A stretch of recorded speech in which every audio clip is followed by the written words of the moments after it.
Assalamualaikum warahmatullahi wabarakatuh. Alhamdulillah.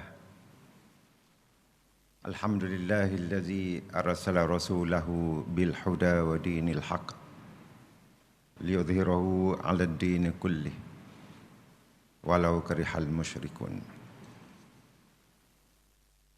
Terima kasih kepada saudara pengerusi yang dihormati, Yang Berhormat Ustaz Muhammad Noor bin Hamzah, Pengerusi Jawatan Kuasa Pembangunan Insan, Dakwah dan Penerangan, merangkap pengerusi bersama Jawatan Kuasa Induk Majlis Perasmian Sempena Isra' Mi'raj Peringkat Negeri Terengganu Darul Iman, Yang Berhormat ahli-ahli Dewan Undangan Negeri, Sahibus Samahah Yang Bahagia Datuk Dr. Haji Zulkifli bin Haji Muda, Mufti Negeri Terengganu, Tuan Haji Razali bin Saleh, Pengarah Yayasan Islam Terengganu, Ketua-Ketua Jabatan, Tuan-tuan dan puan-puan yang dihormati dan dikasihi sekalian. Alhamdulillah, pada pagi yang begitu indah ini, kita mengucapkan syukur kepada Allah Subhanahu wa Ta'ala di atas kesempatan yang diberikan kepada kita untuk berada dalam majlis perasmian Isra' Mi'raj Peringkat Negeri Terengganu Darul Iman bagi tahun 1442 Hijrah bersamaan dengan 2021 Masihi. Tahniah saya ucapkan kepada pihak penganjur yang telah bertukus lumus bagi menjayakan majlis kita pada pagi yang berbahagia ini. Dalam suasana kita masih lagi berdepan dengan cabaran pandemik COVID-19. Bulan Rejab adalah bulan berlakunya peristiwa agung Isra' Mi'raj. Peristiwa Nabi Muhammad sallallahu alaihi wasallam dibawa dari Makkah menuju Baitul Maqdis, kemudiannya dibawa naik ke langit bertemu Allah Subhanahu wa Ta'ala. Perjalanan Rasulullah sallallahu alaihi wasallam yang ditemani oleh malaikat Jibril alaihi salam dalam peristiwa Isra' Mi'raj ini diakhiri dengan pertemuan antara Nabi Muhammad sallallahu alaihi wasallam dengan Allah Subhanahu wa Ta'ala yang telah memberikan perintah kefarduan solat 5 waktu. Begitu besarnya kefarduan solat ini sehingga Allah Subhanahu wa Ta'ala memberikan perintahnya secara langsung kepada Nabi Muhammad sallallahu alaihi wasallam.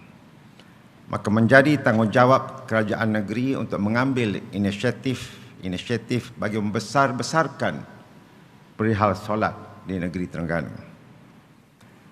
Di Terengganu sejak tahun 2019, kita telah menggerakkan agenda solat ini selama 1 bulan dalam program bulan penghayatan ibadat solat. Kempen secara besar-besaran berkenaan kesedaran solat kita adakan, dan kita adakan pula juga pada tahun ini. Peristiwa Isra' dan Mi'raj adalah juga merupakan satu tanda kebesaran dan kekuasaan, kehebatan kuasa Allah Subhanahu wa Ta'ala yang wajib kita imani. Jadilah kita seperti Sayyidina Abu Bakar As-Siddiq radhiyallahu anhu yang tanpa ragu meyakini perjalanan Nabi Muhammad sallallahu alaihi wasallam berbanding kaum Arab jahiliyah yang lain yang sentiasa mempertikaikan apa yang Nabi sallallahu alaihi wasallam sampaikan.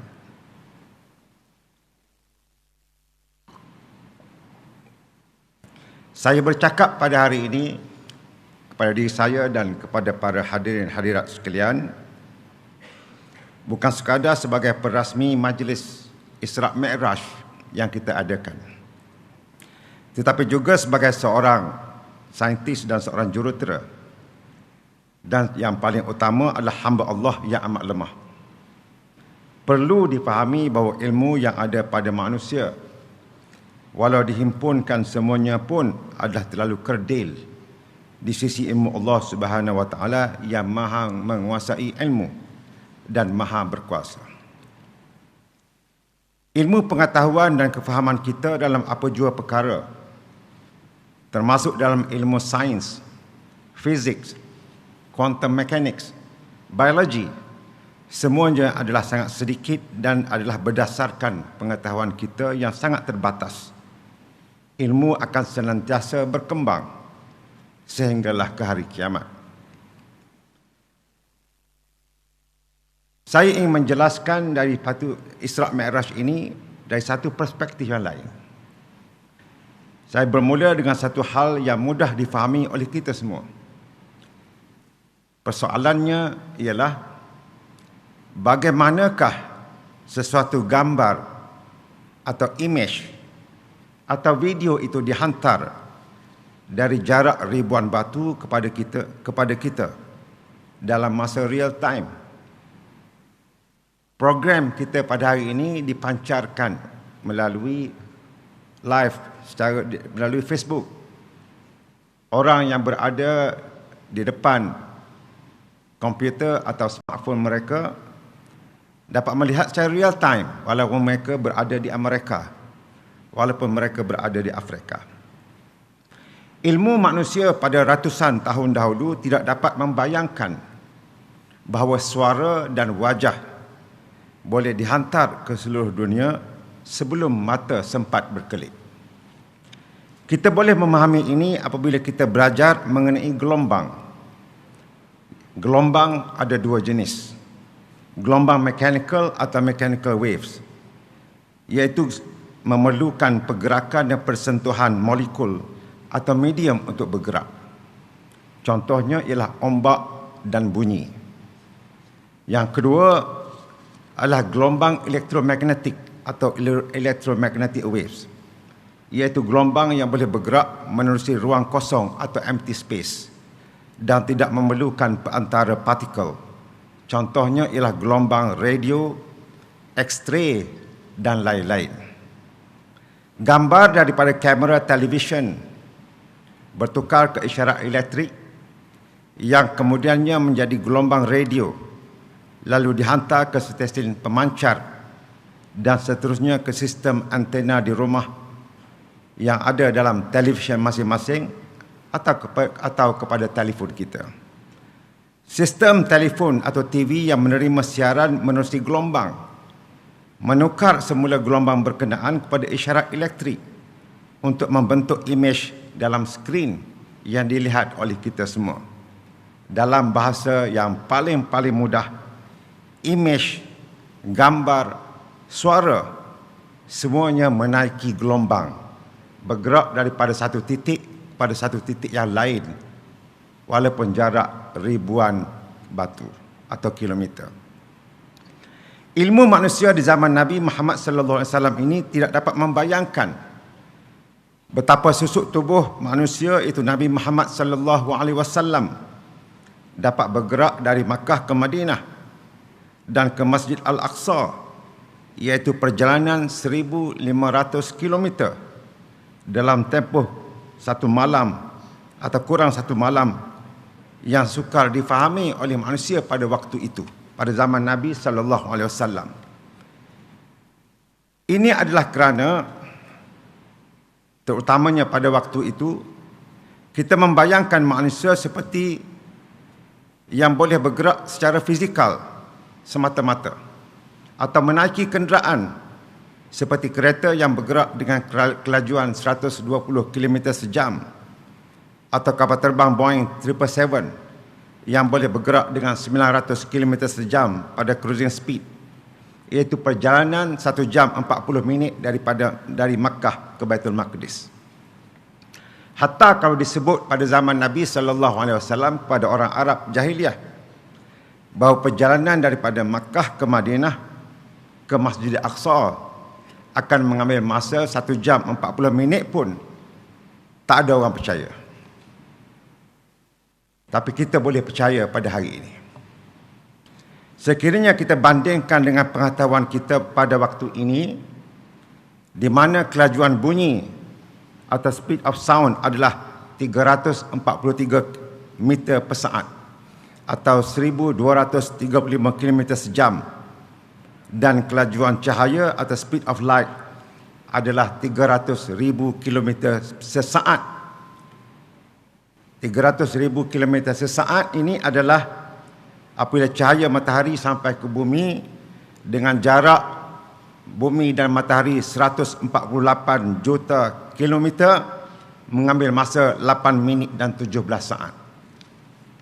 Walaupun jaraknya adalah hampir 150 juta kilometer, cahaya matahari ke bumi sampai dalam tempoh 8 minit 17 saat. Nilai 300,000 kilometer per saat ini dikenali sebagai C, huruf C kecil, iaitu satu perkali fizikal dalam teori Einstein yang menyebut bahawa tidak ada satu unsur yang lebih cepat dari cahaya. Tak ada orang cepat lagi daripada cahaya. Sesuatu zarah itu boleh bergerak maksimum mengikut sains pada hari ini adalah 300,000 kilometer sesaat, iaitu jarak 8 minit 17 saat daripada cahaya untuk sampai daripada matahari ke bumi. Maka perjalanan cahaya dari Makkah ke Masjidil Aqsa yang jaraknya hanya 1,500 km, kalau mengikut cahayanya ialah hanya 0.005 saat sahaja. Cahaya nak ambil masa daripada Makkah nak pergi sampai ke Masjidil Aqsa 0.005 saat. Lebih cepat daripada kita berkelip lagi. Dalam perjalanan Nabi Muhammad sallallahu alaihi wasallam, Nabi sallallahu alaihi wasallam bukan naik kapal terbang yang dibuat dari bahan komposit atau logam. Kalau naik kapal terbang sejam 40 minit kalau ada kapal terbang pada zaman Nabi. Tapi bayangkan, tapi Nabi sallallahu alaihi wasallam naik burak. Dalam hal ini juga Imam Ibn Jarir At-Tabari menulis dalam tafsir At-Tabari bahawa jelas Nabi Muhammad sallallahu alaihi wasallam bahawa diperjalankan oleh Allah secara fizikal, dan dalil hadis jelas bahawa Nabi sallallahu alaihi wasallam menaiki kenderaan burak sebagaimana Nabi sallallahu alaihi wasallam bersabda, "Kemudian aku didatangkan dengan seekor haiwan yang berwarna putih yang dinamakan sebagai al-burak. Bentuknya lebih tinggi berbanding keldai dan rendah sedikit berbanding baral."